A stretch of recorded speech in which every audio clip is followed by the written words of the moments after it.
This chapter establishes the final evening of April 14, 1912, as it unfolded in real time aboard the Titanic. It situates viewers within the ship's routines, among officers, engineers, families and travelers, grounding the narrative in the ordinary rhythms of life at sea.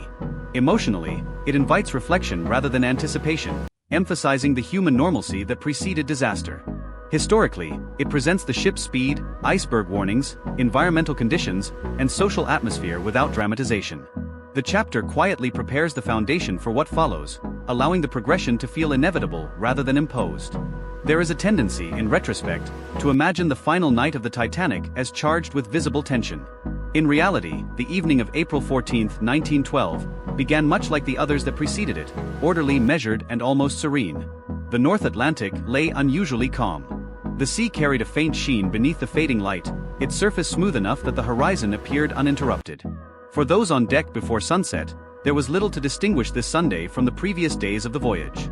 The air was cold, but not severe. Stewards adjusted deck chairs. Passengers paused along the rails, speaking quietly, their breath faint in the cooling atmosphere. The Titanic maintained her westward course at a steady speed of approximately 22 knots. Ice warnings had been received throughout the day from other vessels crossing similar waters. These were not extraordinary messages. April crossings commonly brought reports of drifting ice. The Marconi operators transmitted and received such notices with professional routine. On the bridge, the warnings were acknowledged and charted. The ship did not slow. This decision, viewed through the lens of history, has been examined repeatedly. But within the context of that evening, it aligned with prevailing maritime confidence.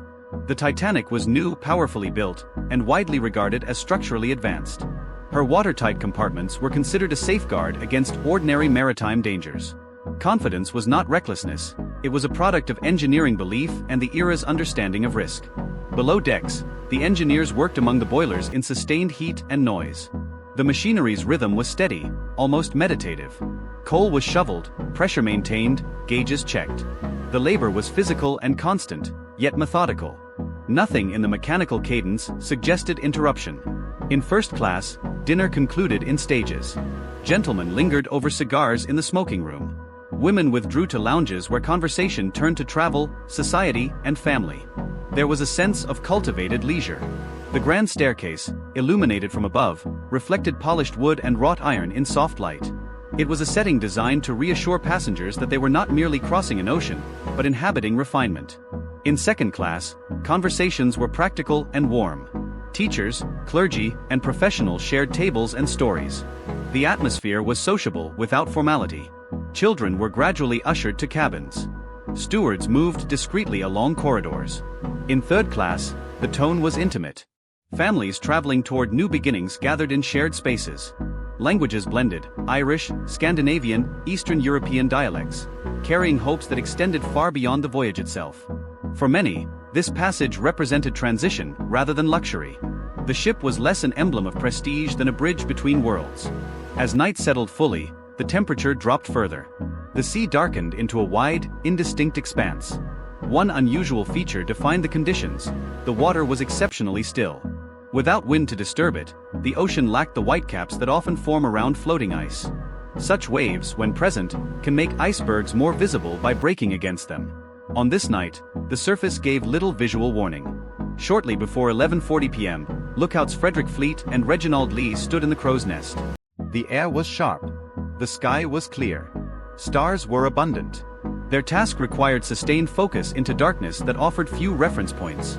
They did not possess binoculars, a detail later noted with scrutiny, but their vigilance was continuous. On the bridge, First Officer William Murdoch maintained watch. The ship moved forward with the quiet authority of momentum and steel. Communication between lookouts and bridge relied on discipline and clarity. At approximately 11:40 p.m., Fleet perceived a shape ahead, darker than the surrounding darkness. It did not announce itself dramatically. It emerged gradually, a mass interrupting starlight reflection on the water. The bell in the crow's nest rang 3 times. On the bridge, the message followed, "Iceberg right ahead." What occurred next unfolded within seconds, but was executed through training rather than panic. Murdoch ordered the helm hard to starboard and engines reversed. The response from the engine room was immediate, though the physics of a vessel the size of Titanic limited the speed of maneuver. Steel does not pivot lightly at full momentum. Passengers below felt not an explosion, but a subtle vibration, a prolonged shudder rather than a violent impact. Some described it later as the sensation of passing over gravel. Others barely noticed at all. In the boiler rooms, men sensed the change more acutely. The scraping contact transmitted through the hull carried a different tone than the usual mechanical rhythm. It was brief, then gone. The iceberg did not strike head-on. Instead, it brushed along the starboard side, opening a series of seams below the waterline. The damage was distributed across multiple compartments, more than the ship had been designed to withstand simultaneously. Above decks, the ship appeared intact. No dramatic rupture announced itself. The sea remained calm. The stars persisted overhead. Captain Edward Smith was informed quickly. He moved to the bridge with measured composure. Thomas Andrews, the ship's designer traveling aboard, was summoned to assess the damage. Together, they began the process of understanding what had occurred, not emotionally, but structurally. Water entered forward compartments in quiet progression. It did not roar. It filled. And as it filled, calculations began. The assessment was sober. The Titanic could remain afloat with up to 4 forward compartments flooded. More than that would compromise buoyancy beyond recovery. 6 were breached. The conclusion was not delivered theatrically. It was reached through arithmetic and observation. Andrews conveyed the reality with restraint. The ship would sink. The estimated time, perhaps an hour and a half, perhaps 2. Midnight approached. Above, most passengers were still unaware of the severity. Some had returned to cabins. Others remained in lounges. The engines, for the moment, continued. The night remained outwardly composed. History often compresses this span into a single catastrophic image. But in real time, it was quieter. It was incremental. A series of recognitions rather than a single revelation. The Titanic had not yet altered her posture noticeably. The decks remained level to the casual eye. The Atlantic stretched outward, unchanged. Yet beneath the surface, within steel chambers designed for confidence, water continued to rise. And so the final hours began not with spectacle, but with awareness. An ordinary night had shifted. Not suddenly, but decisively. The progression from routine to consequence, almost invisibly. And the ship continued to move forward into darkness. This chapter follows the immediate period after the collision, focusing on the technical assessment and the gradual internal acknowledgement that the ship could not survive. Emotionally, it deepens the narrative from disruption into understanding. Historically, it presents the inspection of the compartments, the calculations made by Thomas Andrews, and the early organizational decisions taken by Captain Smith and the officers. The tone remains restrained and observational, allowing the inevitability of the situation to emerge through measured realization rather than dramatic emphasis. In the minutes after the collision, the Titanic did not appear altered to those standing beneath the open sky. The sea remained level. The stars were undisturbed. The decks felt steady underfoot. Below the waterline, however, change had already begun. Captain Edward Smith arrived on the bridge shortly after being informed of the impact. His manner, as recalled later, was composed. There was no raised voice, no visible alarm. The question was not whether the ship had struck ice, that much was clear, but what the contact had meant structurally. Thomas Andrews, representing Harland and Wolff, moved forward to inspect the affected areas. He descended through the ship with practical urgency, accompanied by crew members familiar with the compartment layout. In the mail room and lower holds, seawater was already entering with steady force. It did not burst inward violently, it flowed cold and insistent, through open seams in the hull plating. Reports returned in fragments. Compartment by compartment, the pattern became evident. The forward cargo hold was taking water. So were the mail room and boiler rooms 6 and 5. Crew members worked pumps where possible, closing watertight doors as designed. The mechanical systems functioned correctly. The flaw was not in procedure, but in scale. The Titanic had been engineered to remain afloat with up to 4 watertight compartments flooded. The iceberg's damage extended across 6. Andrews performed calculations not in abstraction, but against the physical evidence of rising water. He understood the ship's buoyancy curves intimately. As he completed his assessment, the conclusion became unavoidable. The bow would continue to settle. Water would eventually spill from one compartment into the next, overtopping bulkheads never intended to hold such sequential flooding. He returned to the bridge to inform Captain Smith. The exchange was quiet. Survivors later described Andrews explaining the arithmetic rather than dramatizing the outcome. The estimate varied in recollections, but the range was clear, approximately 90 minutes to 2 hours before the ship would founder. There was no outward announcement of catastrophe. Instead, a shift in instruction began. Shortly after midnight, orders were given to uncover the lifeboats and assemble passengers on deck with life jackets. The language used was precautionary.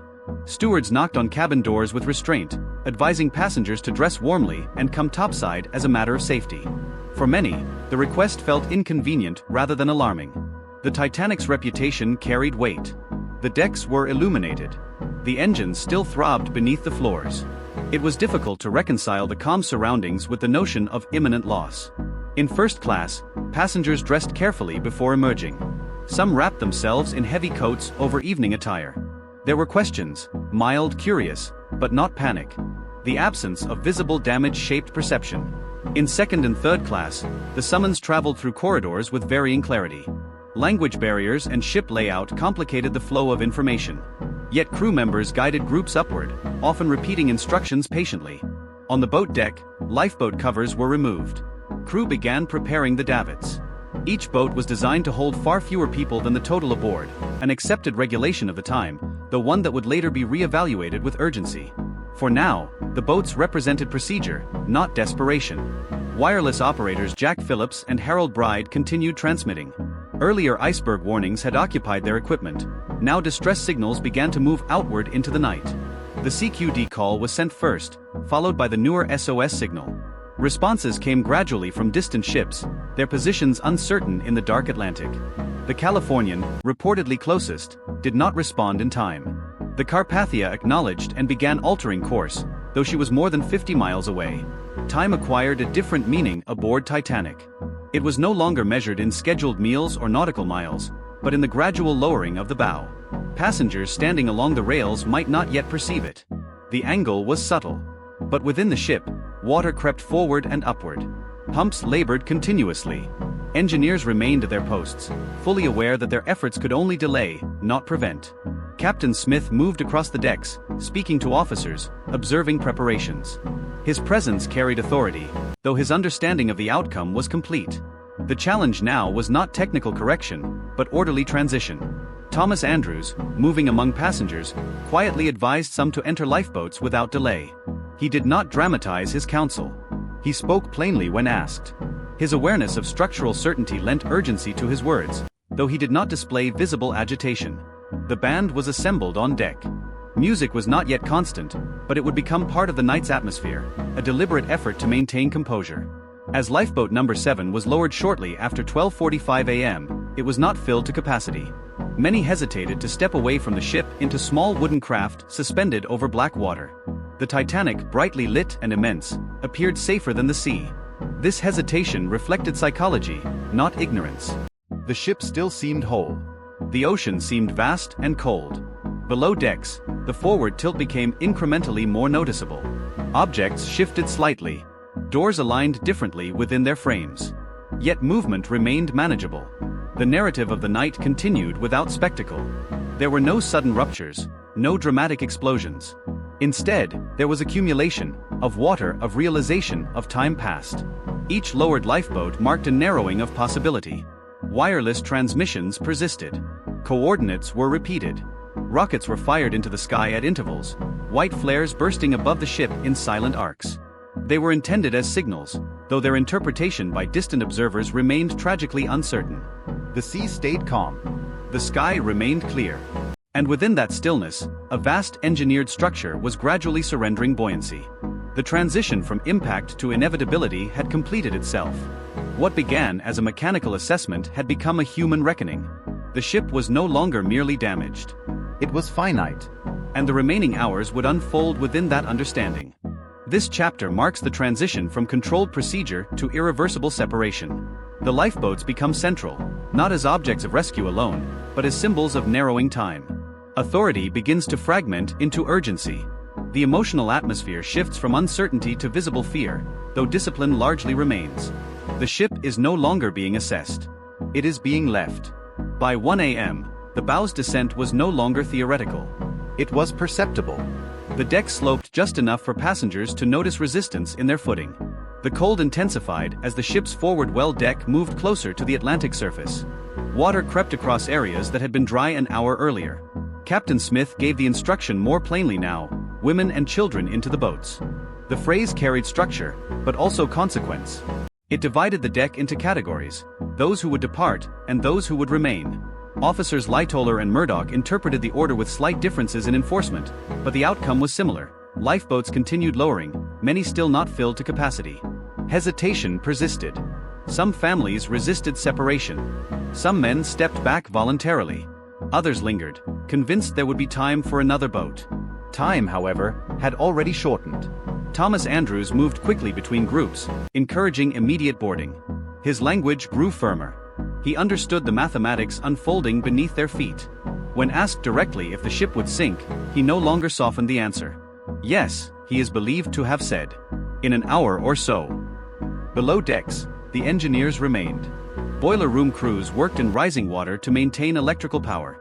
The lights continued burning across the ship, sustaining an illusion of endurance. That light would later define survivor memory. The Titanic illuminated against the Black Sea, radiant and improbable. In third class, barriers of navigation and communication slowed evacuation. Stewards attempted to guide families upward.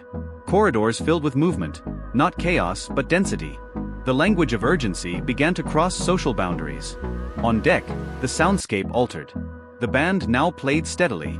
Music drifted across lifeboat stations as ropes strained and davits turned. The mechanical rhythm of lowering boats punctuated the night. Creaking wood, shouted commands, the splash of hulls meeting water far below. By 1:20 a.m., the forward deck was clearly angled. Water reached the base of the bridge. Lifeboats on the port and starboard sides left in increasing sequence. The empty spaces they left behind were visible absences, curved outlines against the railings where capacity once waited. Distress rockets continued firing upward.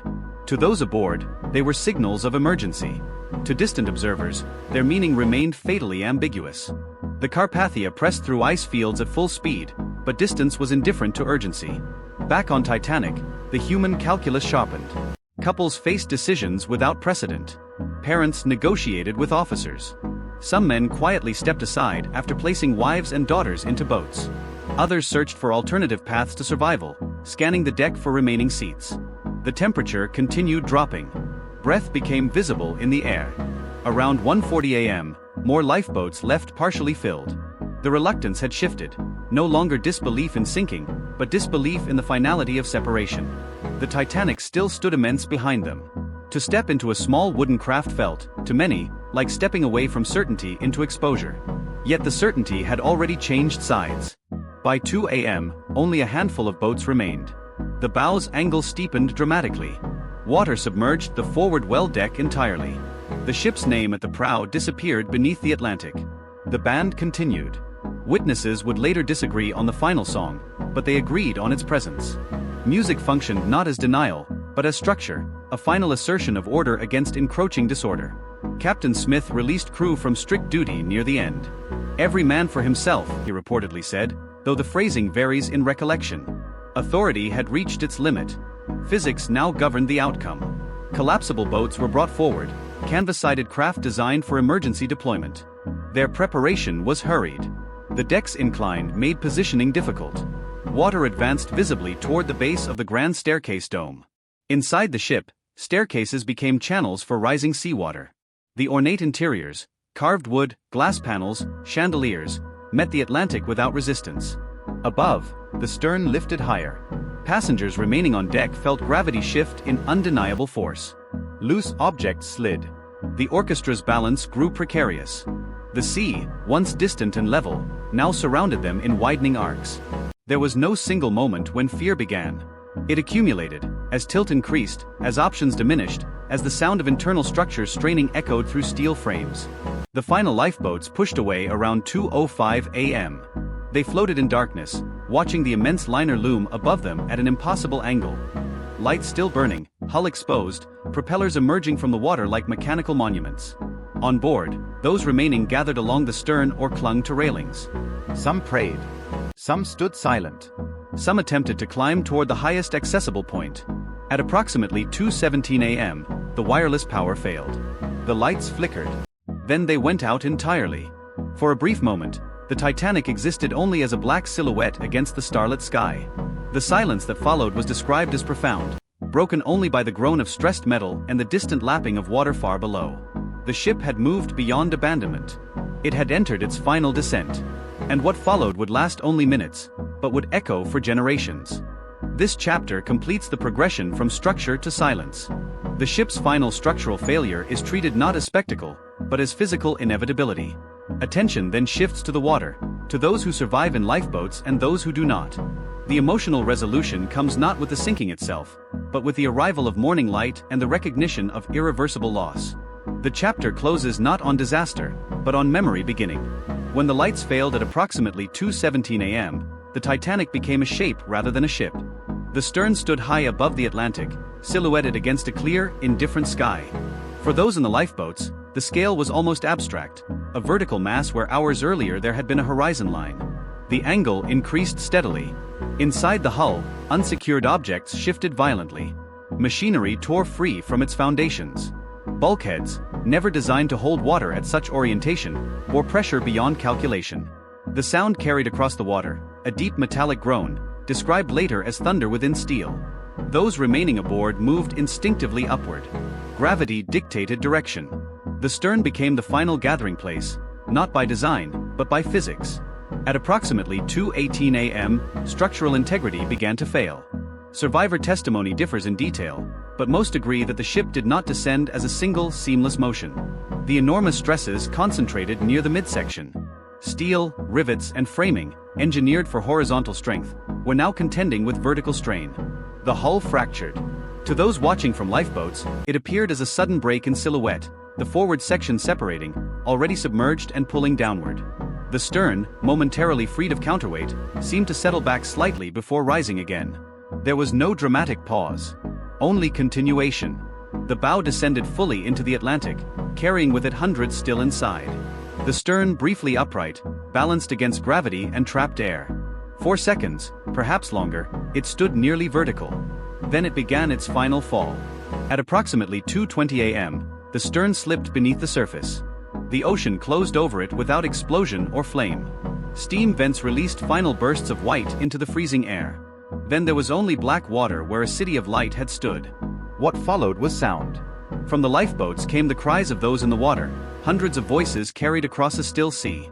The temperature of the Atlantic that night was approximately -2 degrees Celsius 28 degrees Fahrenheit, below the freezing point of freshwater but held liquid by salt. Immersion meant rapid shock. Within minutes, muscles failed. Within longer minutes, silence replaced shouting. Some lifeboats debated returning. Fear of capsizing restrained most. One boat, under 5th Officer Lowe, organized and went back after redistributing passengers. They found only a handful alive. The stars remained bright overhead. In lifeboat number after lifeboat number, survivors sat in shock. Some wept openly. Others stared toward the place where the ship had vanished, as if expecting reappearance. The enormity of absence required time to comprehend. There was no debris field in the modern sense, only scattered wreckage, deck chairs, fragments of wood, and the faint line where the ship had broken the surface tension of history. The band was gone. The engines were gone. The layered architecture of class and comfort had dissolved into a single, freezing horizon. And then there was waiting.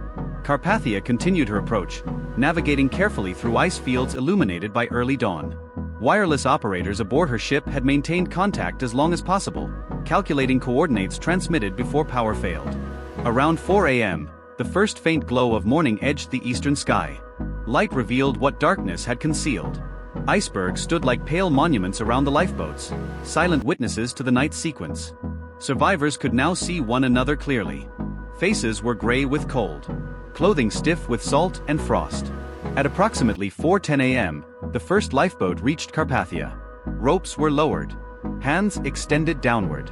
The act of stepping from lifeboat to rescue ship required physical strength many no longer possessed.